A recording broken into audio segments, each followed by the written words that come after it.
Sa cuisine est un boulevard des saveurs et pourtant, Evelyne Angebar n'est pas complètement libre dans l'élaboration de ses propres repas. Alors la courgette, tous ces légumes-là, c'est à volonté.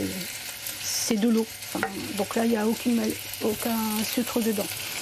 Cette sexagénaire souffre d'un diabète de type 1 depuis l'adolescence. Pour le sucre, elle utilise des ingrédients de substitution souvent très onéreux pour cuisiner ses recettes. J'adore cuisiner, paradoxalement.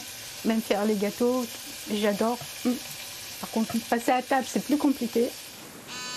Evelyne doit régulièrement mesurer sa glycémie et à chaque repas, entrer dans un boîtier connecté le taux de sucre de ses aliments.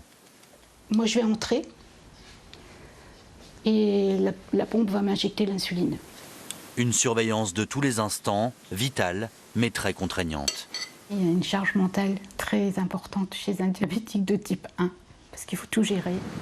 Si son boîtier connecté lui permet de réguler son insuline, la patiente reste suivie par une diabétologue. Il y a encore un peu trop d'hypoglycémie.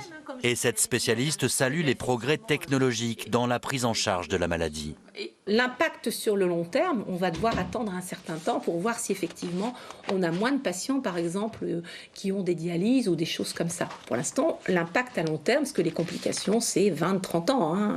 C'est ça, maintenant, on espère qu'il y aura un vrai impact sur les complications. Dialyse pour insuffisance rénale, perte de vue, amputation. Un diabète mal soigné peut même conduire au décès. Evelyne Angebar, elle, va devenir patient expert pour partager son vécu avec les autres malades.